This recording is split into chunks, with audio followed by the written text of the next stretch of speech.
Hello दोस्तों, स्वागत है आपका स्टडी मैथ्स में। आज हम लेके आए हैं बिहार दरोगा के लिए, जो कि 1799 वैकेंसी आया है उसके लिए एडुटेरिया का प्रैक्टिस सेट, जिसका एग्ज़ाम दिसंबर में होने का संभावना है।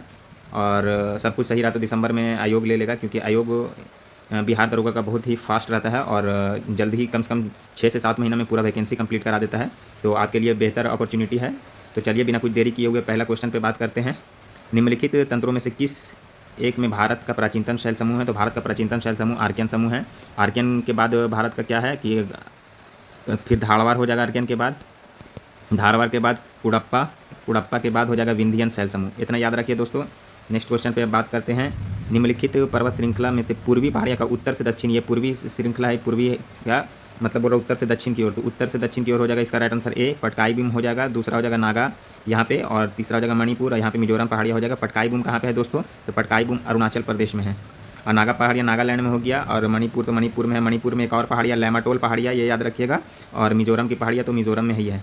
नेक्स्ट क्वेश्चन पे बात करते हैं। क्वेश्चन नंबर तीसरा पे, नदियों तथा सहायक नदियों का निम्नलिखित में से कौन सा युग्म सही सुमेलित नहीं है? तो पहला देखते हैं कि गोदावरी इंद्रावती, ये सही सुमेलित है। गंगा पेन गंगा, देखिए यही गलत है। इसका राइट आंसर हो जाएगा गंगा पेन गंगा नहीं, पेन गंगा और वेन गंगा।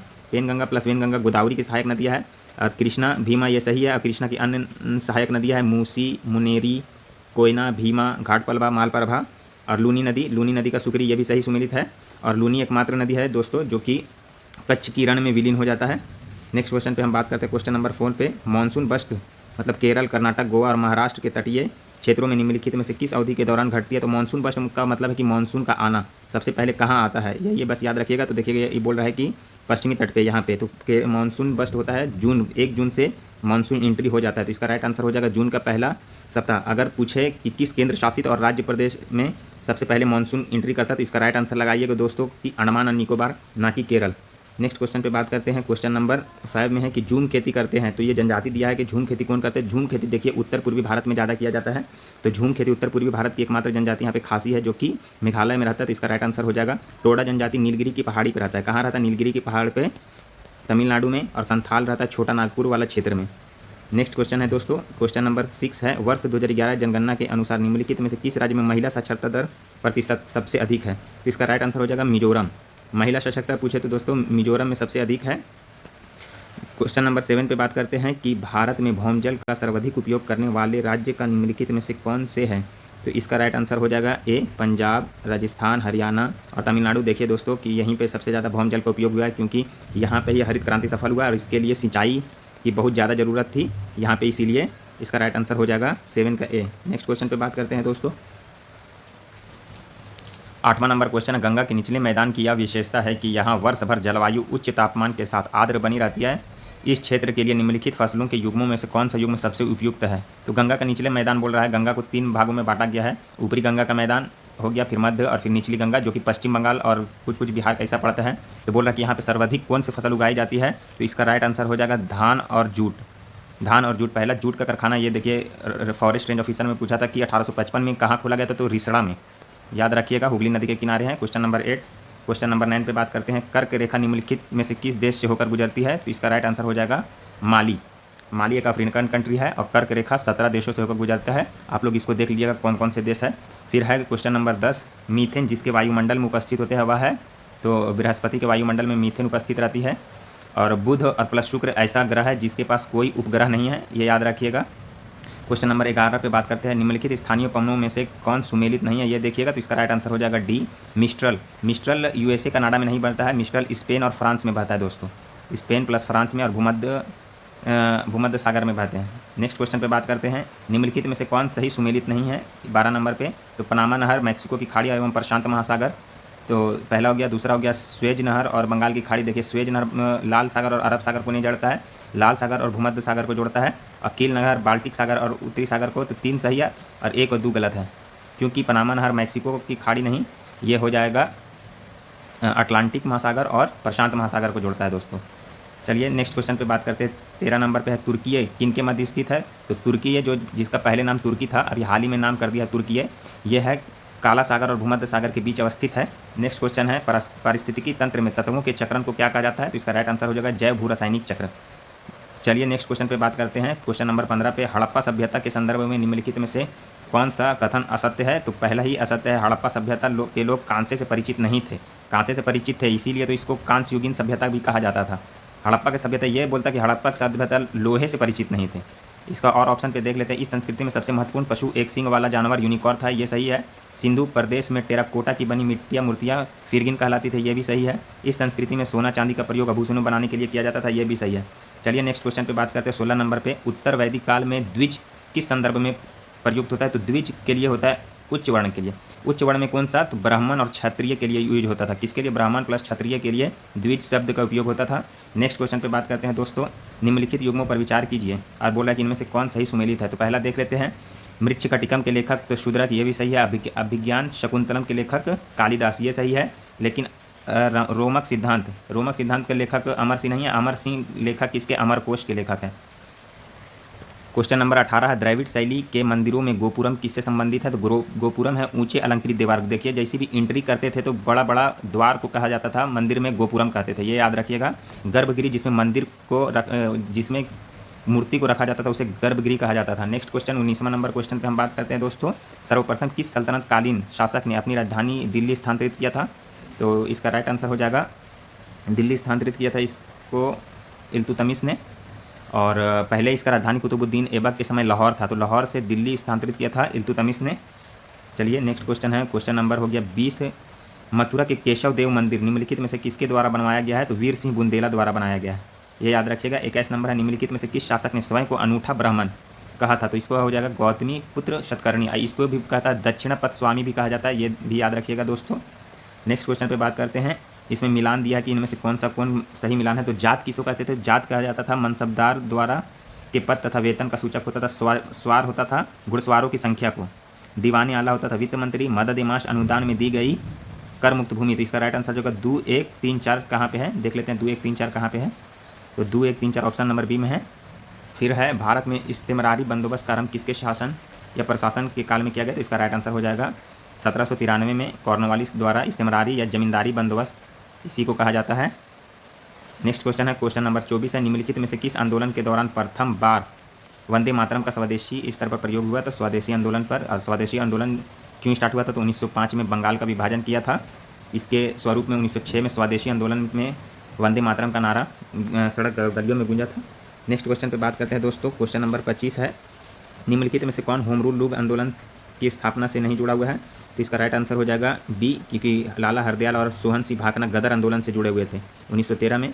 और होम रूल लीग आंदोलन का स्टार्ट कब हुआ था? 1916 में, जिसके मुख्य नेता थे लोकमान्य तिलक और एनी बेसेंट और एस सुब्रमण्यम अय्यर, दक्षिण भारत में इसके नेता थे।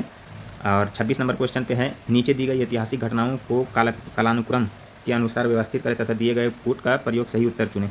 तो इसका देखिएगा कि भारत छोड़ो आंदोलन अगस्त में हुआ था, अगस्त 1942। क्रिप्स मिशन मार्च 1942 में हुआ था। नौसेना विद्रोह हुआ था फरवरी 1946 में। और लाल किला मुकदमा हुआ था नवंबर 1945 में। तो अब उस हिसाब से हम मिला लेते हैं। 2, 1, 4, 3 जहाँ पे आंसर होगा उसी का राइट आंसर हो जाएगा। तो 2, 1, 4, 3 कहाँ पे है? तो इसका आंसर बी हो जाएगा। भारत की स्वतंत्रता के समय ब्रिटेन का प्रधानमंत्री कौन था? तो ब्रिटेन का प्रधानमंत्री क्लीमेंट इटली था, जो कि कौन पार्टी से कभी कभी पूछता, तो लेबर पार्टी से था। चलिए नेक्स्ट क्वेश्चन पे बात करते हैं। निम्नलिखित में से किस अधिनियम ने पहली बार गवर्नर जनरल विधान परिषद में अतिरिक्त गैर सरकारी सदस्यों का अंतर्वेशन का अधिकार मुहैया कराया है? इसका राइट आंसर हो जाएगा ए, भारत परिषद अधिनियम 1861। करंट अफेयर के यहाँ से क्वेश्चन आ गया है। 77वां भारतीय सेना दिवस 2025 का थीम क्या था? तो इसका राइट आंसर हो जाएगा ए, समर्थ भारत और सक्षम भारत। और ये सेना दिवस 15 जनवरी को मनाया जाता है। और ये कहाँ मनाया गया है? तो महाराष्ट्र के पुणे में इसका आयोजन हुआ है। चलिए 30 नंबर क्वेश्चन पे बात करते हैं। वर्तमान में भारत में 16वें महान न्यायवादी मतलब अटॉर्नी जनरल कौन है? तो इसका राइट आंसर हो जाएगा आर वेंकटरमणी। अटॉर्नी जनरल कौन सा आर्टिकल के तहत है? आर्टिकल 76 के तहत। चलिए नेक्स्ट क्वेश्चन बात करते हैं 31 नंबर पे। मुख्यमंत्री सुख शिक्षा योजना का संबंध किस राज्य से है? तो इसका राइट आंसर हो जाएगा हिमाचल प्रदेश। लिथियम अन्वेषण और खनन में सहयोग को मजबूत करने के लिए भारत फरवरी 2025 में किनके साथ समझौता किया? तो इसका राइट आंसर हो जाएगा अर्जेंटीना। क्योंकि अर्जेंटीना, जैसे लिथियम ट्रायंगल का नाम सुना होगा, लिथियम ट्रायंगल ये यहाँ पे बहुत मात्रा में लिथियम पाया जाता है। तो लिथियम ट्रायंगल में है अर्जेंटीना, चिली और बोलीविया। तो उसमें से एक है अर्जेंटीना के साथ भारत ने खनिज निकालने के लिए सहमति जताई है। नेक्स्ट क्वेश्चन है 33 नंबर, इनमें से किसे भारत रत्न नहीं दिया गया है? तो इसका राइट आंसर हो जाएगा शारदा सिन्हा। इनको पद्म विभूषण दिया गया है अभी हाल ही में, ये याद रखिएगा। और बाकी कर्पूरी ठाकुर, चौधरी चरण सिंह, चौधरी चरण सिंह और लाल कृष्ण आडवाणी सबको भारत रत्न दिया गया है। चलिए 34 नंबर क्वेश्चन पे बात करते हैं। हाल ही में अंतर्राष्ट्रीय श्रम संगठन का 187वां सदस्य देश कौन बना है? तो इसका राइट आंसर हो जाएगा tonga. World happiness report 2025 Bharat का कौन सा स्थान है? तो इसका राइट आंसर हो जाएगा 118वां कौन निकालता है? तो संयुक्त राष्ट्र सतत विकास समाधान USDN निकालता है इसका ये रिपोर्ट को। फिर है 36 नंबर, पद्म पुरस्कार 2025 में कितने व्यक्ति को पद्म विभूषण दिया गया है? तो 7 व्यक्ति को पद्म विभूषण दिया गया है। कुल 139 व्यक्ति को पद्म पुरस्कार दिया गया है, ये याद रखिएगा। नेक्स्ट क्वेश्चन है 25वां आईफा अवार्ड 2025 के तहत सर्वश्रेष्ठ फिल्म का पुरस्कार किस फिल्म ने जीता? तो इसका राइट आंसर हो जाएगा लापता लेडीज। नेक्स्ट क्वेश्चन है वनडे क्रिकेट में भारत के लिए सर्वाधिक शतक जड़ने वाली महिला क्रिकेटर कौन है? तो सर्वाधिक स्मृति मंधाना है। नेक्स्ट क्वेश्चन है AI टूल्स को अपराध घोषित करने वाला पहला देश कौन सा है? तो इसका हो जाएगा ब्रिटेन। राइट आंसर हो जाएगा इसका ब्रिटेन। चलिए नेक्स्ट क्वेश्चन पे बात करते हैं। 5वां एशियाई महिला कबड्डी का खिताब किसने जीता? तो ये हमारा प्यारा भारत ने जीता है। किसको हराकर? तो ईरान को हराकर। हाल ही में किसने 72वें मिस वर्ल्ड 2025 का खिताब जीता है? तो इसका राइट आंसर हो जाएगा ओपाल सुचाता चुआंगसरी। ये कहाँ के हैं? थाईलैंड के हैं, याद रखिएगा। और 72वें मिस वर्ल्ड का आयोजन कहाँ हुआ था दोस्तों? तो ये अपना हैदराबाद में हुआ था, ये याद रखिएगा। चलिए नेक्स्ट क्वेश्चन पे बात करते हैं दोस्तों, क्वेश्चन नंबर 42 पे। CDS जनरल अनिल चौहान ने कहाँ एशियाई सुरक्षा शिखर सम्मेलन 2025 में भाग लिया है? तो इसका राइट आंसर हो जाएगा सिंगापुर में। सौर ऊर्जा से अपनी ऊर्जा मांग को पूरा करने वाला पहला जिला कौन सा है दोस्तों? तो दीव हो गया पहला जिला। हाल ही में भारत के पहले इलेक्ट्रिक मोटर चलित सेमी क्रायोजेनिक इंजन का सफलतापूर्वक परीक्षण किसने किया? तो अग्निकुल कॉस्मोस द्वारा इसका परीक्षण किया गया है। भारत मंगोलिया के बीच 70वीं सैन्य अभ्यास नोमडिक एलिफेंट, ये भी पूछता है कि नोमडिक एलिफेंट किनके किनके बीच हुआ है? तो भारत और मंगोलिया के बीच। और इसका आयोजन कहाँ हुआ है? तो उलान बटोर में। उलान बटोर मंगोलिया का राजधानी है, ये भी याद रखिएगा दोस्तों। क्वेश्चन नंबर 46 पे बात करते हैं। किस राज्य में टाटा एयरबस हेलीकॉप्टर विनिर्माण इकाई स्थापित की गई है? कर्नाटक के कोलार जिला में, ये याद रखिएगा दोस्तों। फिर क्वेश्चन नंबर 47 है। भारतीय संविधान में अवशिष्ट शक्तियाँ का सिद्धांत कहाँ से लिया गया है? तो अवशिष्ट शक्तियाँ का सिद्धांत कनाडा से लिया गया है। जर्मनी से आपातकाल की शक्ति लिया गया है। अमेरिका से मूल अधिकार लिया गया है दोस्तों, ये याद रखिएगा। नेक्स्ट क्वेश्चन पे बात करते हैं। राज्यों के अस्तित्व में आने के संदर्भ में निम्नलिखित में से कौन सुमेलित नहीं है? तो देखिए कौन सुमेलित नहीं है, आगे इस पर बात कर लेते हैं। देखिए महाराष्ट्र सुमेलित नहीं है और सिक्किम सुमेलित नहीं है। बाकी 1, 3, 5 सुमेलित है, बाकी 2 और 4 सुमेलित नहीं है। इसका राइट आंसर हो जाएगा। देखिए महाराष्ट्र गुजरात के साथ अलग हुआ था 1960 में, तो इसका राइट आंसर 1960 होगा। और सिक्किम 1975 में इसका बना था, तो इसका राइट आंसर हो जाएगा ए। 2 और 4 सुमेलित नहीं है। भारतीय संविधान के विषय में निम्नलिखित में से कौन सा कथन सही है? तो इसका राइट आंसर हो जाएगा डी। यह सत्ता की निरंकुशता पर प्रतिबंध लगाता है, राइट आंसर है। नेक्स्ट क्वेश्चन है। यह सामाजिक बदलाव के लिए शांतिपूर्ण लोकतांत्रिक साधन उपलब्धता कराता है। यह समाज के कमजोर वर्गों को उनका उचित हक दिलाने की शक्ति प्रदान करता है, ये तीनों सही है। नेक्स्ट क्वेश्चन पे बात करते हैं। शिमला समझौता निम्नलिखित में से किन देशों के मध्य हुआ है? तो शिमला समझौता वर्ष 1972 में हुआ, आगे याद रखिएगा। किन देशों के बीच? भारत और पाकिस्तान के बीच। भारत की तरफ से कौन थे शिमला समझौता में? प्रधानमंत्री इंदिरा गांधी थे, और उधर पाकिस्तान से राष्ट्रपति जुल्फ़िकार थे, ये याद रखिएगा दोस्तों। चलिए नेक्स्ट क्वेश्चन पे बात करते हैं, क्वेश्चन नंबर 51 पे। राजीव गांधी लोंगोवाल समझौता को और किस नाम से जाना जाता है? तो इसको पंजाब समझौता के नाम से जाना जाता है, याद रखिएगा। भारत की शासन व्यवस्था में शक्तियों का पृथक्करण सिद्धांत किसमें परिकल्पित है? तो इसका राइट आंसर हो जाएगा सी, राज्य के नीति निर्देशक। आर्टिकल आप 50 पढ़िए, जिसमें है कार्यपालिका का न्यायपालिका से पृथक्करण, तो शक्ति का पृथक्करण का सिद्धांत इसमें अस्तित्व में मतलब दिखता है। नेक्स्ट क्वेश्चन है। भारतीय संविधान के 2 उपबंध जो स्पष्ट रूप से न्यायिक पुनर्विलोकन की शक्ति को व्यापक व्यक्त करता है, तो इसका राइट आंसर हो जाएगा बी, अनुच्छेद 32 तथा अनुच्छेद 226, जिसमें अनुच्छेद 32 और अनुच्छेद 32 के तहत सुप्रीम कोर्ट को और 226 के तहत हाई कोर्ट को ऋण जारी करने की शक्ति प्रदान करता है। संसद की विधायी प्रक्रिया में प्रश्नकाल के संदर्भ में कौन सा विकल्प सही नहीं है? इसका राइट आंसर हो जाएगा सी।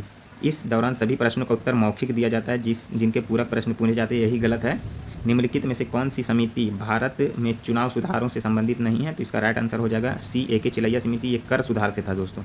बाकी सब तारकुंडे, इंद्रजीत समिति और गोस्वामी समिति ये चुनाव सुधार से संबंधित था। नेक्स्ट क्वेश्चन है। हमारे देश में स्वतंत्रता के बाद लागू किए गए भू सुधार कार्यक्रम किन राज्यों में सर्वाधिक सफलता मिली? तो इसका राइट आंसर हो जाएगा केरल और पश्चिम बंगाल में। तो दोस्तों पश्चिम बंगाल में भूमि सुधार के कारण ही पश्चिम बंगाल से ही नक्सलाइट का जन्म हुआ था। नेक्स्ट क्वेश्चन है दोस्तों। प्राय समाचारों में रहने वाली नॉर्ड स्ट्रीम पाइपलाइन क्या है? तो इसका राइट आंसर हो जाएगा सी, बाल्टिक सागर से रूस तथा अन्य यूरोपीय देशों को जोड़ने वाली गैस पाइपलाइन है दोस्तों। ये बहुत बड़ी गैस पाइपलाइन है जो कि रूस से बाल्टिक सागर को जोड़ता है दोस्तों। चलिए नेक्स्ट क्वेश्चन पे बात करते हैं, क्वेश्चन नंबर 58। भारत के संदर्भ में निम्नलिखित में से किस क्षेत्र में प्रच्छन्न बेरोजगारी की समस्या अत्यधिक है? तो इसका राइट आंसर हो जाएगा डी। प्रच्छन्न बेरोजगारी उसे कहते हैं कि जहाँ पे 2 मजदूर का ज़रूरत है और वहाँ पे 8 मजदूर लगे हुए हैं किसी काम को करने के लिए, उसे ही हम प्रच्छन्न बेरोजगारी कहते हैं। गांव में अभी भी देखे होंगे कि जहाँ पे 2 लोग खेती से बढ़िया से कर सकते हैं, वहाँ 4 5 आदमी लगे हुए हैं, उसे ही प्रच्छन्न बेरोजगारी कहते हैं, और ये कृषि में ज़्यादा देखने को मिलते हैं। नेक्स्ट क्वेश्चन है सेन सूचकांक का संबंध किससे है? तो सेन सूचकांक निर्धनता से है। सेन का मतलब है अमर्त्य सेन ने इसको जारी किया था। राष्ट्रीय ग्रामीण रोजगार गारंटी अधिनियम नरेगा कब पारित हुआ? तो नरेगा 2005 में पारित हुआ था, 2006 में ये लागू हुआ था और इसका मनरेगा नाम 2009 में कर दिया गया था, ये भी याद रखिएगा। पद राष्ट्रीय आय निर्दिष्ट करता है, तो कारक लागत पर निवल सकल राष्ट्रीय उत्पाद। भारतीय बीमा विनियामक और विकास प्राधिकरण का मुख्यालय कहाँ है? तो इसका पूछ रहा IRDAI का, इरडा का मुख्यालय कहाँ है? तो इसका राइट आंसर हो जाएगा हैदराबाद। कब बना था? 1999 में, ये याद रखिएगा। क्वेश्चन नंबर 63 पे है किसी वस्तु का भार क्या होगा? ये इसका राइट आंसर हो जाएगा यह वह बल है जिसमें पृथ्वी और इसे अपनी ओर आकर्षित करता है, इसका राइट आंसर हो जाएगा। 64 नंबर क्वेश्चन है जब कोई वस्तु मुक्त रूप से पृथ्वी की ओर गिरती है तो उसकी कुल ऊर्जा क्या रहती है? तो नियत रहती है दोस्तों, और इसमें स्थिति ऊर्जा और गतिज ऊर्जा दोनों रहती है दोस्तों। नेक्स्ट क्वेश्चन है 65 नंबर, एक छात्र अध्ययन करता है कि उत्तल लेंस हमेशा अपनी स्थिति के बावजूद आभासी छवि बनाता है। उत्तल दर्पण हमेशा आभासी छवि क्यों बनाता है? तो इसका राइट आंसर हो जाएगा ए, क्योंकि परावर्तित किरण कभी प्रतिच्छेद नहीं करता। नेक्स्ट क्वेश्चन है किसी ट्रांजिस्टर का उपयोग हो सकता है, तो किसके लिए होता है? स्विच के रूप में होता है और प्रवर्धक के रूप में होता है, तो इसका राइट आंसर हो जाएगा सी। चलिए नेक्स्ट क्वेश्चन पे बात करते हैं। 67 नंबर क्वेश्चन है यूरेनियम, जो ऊपर नजर नहीं आएगा तो यूरेनियम 238 से 92 है और इसमें पूछ रहा है कि कौन सा सही है, तो इसका राइट आंसर हो जाएगा बी। देखिए इसमें 92 प्रोटॉन होता है, ये 92 प्रोटॉन और इलेक्ट्रॉन इक्वल टू प्रोटॉन होता है दोस्तों, तो 92 इलेक्ट्रॉन और 92 प्रोटॉन हो जाएगा और 238 में से 92 को हम घटाएंगे तो न्यूट्रॉन को निकल के आ जाएगा, तो 146 न्यूट्रॉन आ जाएगा, इसका राइट आंसर बी हो जाएगा। नेक्स्ट क्वेश्चन पे हम लोग बात करते हैं, निम्नलिखित में से कौन सा पदार्थ नाभिकीय रिएक्टर में मंदक का रूप में काम करता है? तो इसका भारी जल का फॉर्मूला होता है D2O। भारी जल का खोज किसने किया था दोस्तों? यूरे ने किया था। और मंदक के रूप में और किसका यूज होता है? ग्रेफाइट का यूज होता है। किसका होता है दोस्तों? ग्रेफाइट का यूज होता है, याद रखिएगा। चलिए नेक्स्ट क्वेश्चन पे बात करते हैं। यहाँ पे सहसंयोजक बंध दो परमाणुओं के बीच इलेक्ट्रॉन की साझेदारी की परिणाम स्वरूप निर्मित होते हैं।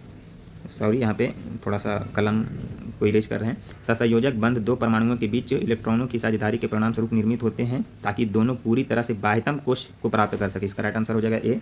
लेंथेनाइड और एक्टिनाइड्स को क्या कहा जाता है, मतलब भी कहा जाता है, तो इसका राइट आंसर हो जाएगा आंतरिक संक्रमण तत्व कहा जाता है। और कौन सा ब्लॉक से है? तो ब्लॉक F से संबंधित है। निम्नलिखित सूची को मिलान करना है। कांसा किससे है? तो तांबा और टीन से A का 4 हो जाएगा। पीतल हो जाएगा, पिताजी से याद रखिएगा, तो पीतल तांबा और जिंक हो जाएगा। जर्मन सिल्वर का हो जाएगा 2, मतलब तांबा जिंक निकेल। और मुद्रण धातु हो जाएगा सीसा एंटेमनी और बिस्मथ, तो A का 4 एक ही ऑप्शन में है, इसका राइट आंसर हो जाएगा बी 4 3 2 1। एल्केनों का प्रतिनिधित्व करने वाला सामान्य सूत्र क्या है? तो एल्केन का प्रतिनिधित्व करने वाला सामान्य सूत्र हो जाएगा CnH2n+2। इसमें सिंगल बॉन्ड होता है एल्केन में, और एल्कीन में होता है CnH2n, और अल्काइन में होता है CnH2n-2। चलिए नेक्स्ट क्वेश्चन है, कोशिका भित्ति जंतु में अनुपस्थित रहता है। जंतु में कोशिका भित्ति का रहता है, अनुपस्थित रहता है, इसका राइट आंसर भी हो जाएगा। बाकी पादप, जीवाणु और कवक में कोशिका भित्ति पाया जाता है। अब कोशिका भित्ति पारागम में झिल्ली होता है, यह याद रखिएगा, पारागम में झिल्ली होते हैं। नेक्स्ट क्वेश्चन पे बात करते हैं। क्वेश्चन नंबर 74 पे पौधे में फ्लोएम का क्या कार्य है? तो इसका राइट आंसर हो जाएगा, यह शर्करा को पौधे के विभिन्न भागों तक पहुंचाता है, इसका राइट आंसर हो जाएगा। और ये जल को पौधे के विभिन्न भागों में पहुंचाता है, ये जाइलेम का काम है। और नेक्स्ट क्वेश्चन पे बात करते हैं, ग्रहणी का भाग है, मतलब ग्रहणी डेडुनम। तो डेडुनम किसका भाग है? तो छोटी आंत का। छोटी आंत में ही हमारा भोजन सर्वाधिक पचता है दोस्तों। और डेडुनम, फिर के बाद जेजुनम, इलियम, ये तीनों छोटी आंत का भाग है। नेक्स्ट क्वेश्चन है क्वेश्चन नंबर 75, देखते हैं क्या कह रहा है। 76, निम्नलिखित में से कौन लिगामेंट द्वारा जुड़े होते हैं? तो लिगामेंट द्वारा हड्डी से हड्डी लिगामेंट के द्वारा जुड़े होते हैं। मांसपेशी से हड्डी टंडन के द्वारा जुड़े हुए थे। किसके द्वारा? टंडन के द्वारा मांसपेशी से हड्डी जुड़े हुए थे। नेक्स्ट क्वेश्चन है, पुरुषों में वृषणकोष शरीर के बाहर क्यों होते हैं? तो इसका राइट आंसर हो जाएगा, शुक्राणु निर्माण के लिए समान शरीर के तापमान की तुलना में कम तापमान की आवश्यकता होती है, इसीलिए तो बाहर होते हैं। अगर अंदर आता तो ज़्यादा तापमान होता। नेक्स्ट क्वेश्चन है, फूलों के संवर्धन के विज्ञान को कहते हैं? तो इसको कहते हैं फ्लोरिकल्चर। और पोमोलॉजी होता है फलों का अध्ययन। पोमोलॉजी में किसका अध्ययन करते हैं? फलों का अध्ययन करते हैं। क्वेश्चन नंबर 79 है, ऊर्जा पिरामिड हमेशा क्या होता है? सीधी अवस्था में होती है ऊर्जा पिरामिड, याद रखिएगा। पुष्प में स्त्री केसर के शीर्ष भाग को क्या कहा जाता है? तो स्त्री केसर के भाग को वर्तिकाग्र कहा जाता है, और केसर भी स्थिकाग्र से प्राप्त किया जाता है। भारत में केसर जम्मू कश्मीर के करेवा मिट्टी में इसका उत्पादन होता है। नेक्स्ट क्वेश्चन है, एडवर्ड जेनर ने किसकी खोज की? तो स्मॉल पॉक्स के वैक्सीनेशन की खोज की। जातियों की संख्या के आधार पर सबसे बड़ा संघ क्या है? तो ऑर्थोपोडा है। ऑर्थोपोडा में जितने भी कीड़े मकोड़े आते हैं ये ऑर्थोपोडा में आ जाते हैं। नेक्स्ट क्वेश्चन है, केंद्रीय कॉफ़ी अनुसंधान केंद्र कहाँ स्थित है? तो इसका राइट आंसर हो जाएगा चिकमंगलूर। चिकमंगलूर कहाँ है? कर्नाटक में। भारत में लगभग 84% कॉफ़ी केरल के कर्नाटक में होता है। नेक्स्ट क्वेश्चन, क्वेश्चन नंबर 84 है, ईवीएम का पहला प्रयोग कब हुआ था? तो 1982 में हुआ था और कहाँ हुआ था? केरल में, ये याद रखिएगा। नेक्स्ट क्वेश्चन है, ढोकला बनाने में प्रयुक्त विधि क्या है? तो ढोकला बनाने में प्रमुख विधि खमीरीकरण है। फिर है, भारतीय थल सेना के पूर्वी कमांड का मुख्यालय कहाँ है? तो भारतीय थल सेना का 7 मुख्यालय है, तो पूर्वी का मुख्यालय कोलकाता हो जाएगा। ये तो मैप के अनुसार आप देख सकते हैं, यहाँ इधर पूर्वी में कोलकाता दिया हुआ है। नेक्स्ट क्वेश्चन है, हमारे राष्ट्रीय प्रतीक अशोक चक्र में कितनी तीलियाँ हैं? तो ये तो इसका राइट आंसर हो जाएगा डी, 24 तीलियाँ हैं। नेक्स्ट क्वेश्चन पे बात करते हैं, ट्राई ब्रेकर। बिहार दरोगा में ये सब शब्द पूछते हैं कि ट्राई ब्रेकर ये सब किस शब्द से जुड़े हुए हैं? तो इसका राइट आंसर हो जाएगा, ये फुटबॉल से और प्लस हॉकी से दोनों से जुड़े हुए हैं, तो इसका राइट आंसर हो जाएगा डी। फिर यहाँ से आगे है इंग्लिश का question, choose the correct indirect speech of the following sentence from the option below. She said that hurrah I have stood first, तो इसका राइट आंसर हो जाएगा B. She exclaimed with joy that she had stood first. फिर निम्नलिखित में से शुद्ध वाक्य का चयन करिए। हिंदी का क्वेश्चन है, मेरे कमीज में 4 बटन है, इसका राइट आंसर बी हो जाएगा, इसका राइट आंसर बी हो जाएगा। निम्नलिखित में से वर्षा ऋतु का सही संधि विच्छेद क्या है? तो इसका राइट आंसर हो जाएगा वर्षा प्लस ऋतु। फिर है, choose the option of active to passive voice. I was writing an essay, तो इसका राइट आंसर हो जाएगा an essay was written by me. Question number 92 का बी हो जाएगा। निम्नलिखित में से कौन प्रेम शब्द का पर्यायवाची नहीं है? तो इसका राइट आंसर हो जाएगा परिष्कार, बाकी परिणय, प्रीति, अनुराग प्रेम का पर्यायवाची है। किसने ईमेल के लिए एस चुना था? तो इसका राइट आंसर हो जाएगा रे टॉमलिंसन, और इसी ने ईमेल का आविष्कार भी किया था, जनक कहा जाता है। बिल गेट्स माइक्रोसॉफ्ट का सीईओ है, मतलब जनक कहा जाता है बिल गेट्स को। नेक्स्ट क्वेश्चन है, कबीर और विक्की के वेतन, इसका आंसर हम बता देते हैं 75-28 हो जाएगा। इसका क्वेश्चन, इसका राइट आंसर हो जाएगा 503, और इसका राइट उस विकल्प का चयन करें जो तीसरी संख्या उसी पे, इसका राइट आंसर हो जाएगा 342। इसका राइट आंसर हो जाएगा 7/25, और इसका राइट आंसर हो जाएगा वाई, और इसका राइट आंसर हो जाएगा 100 का राइट आंसर हो जाएगा 1 to 4। तो दोस्तों अगर वीडियो अच्छा लगा है तो लाइक करें, सब्सक्राइब करें, धन्यवाद।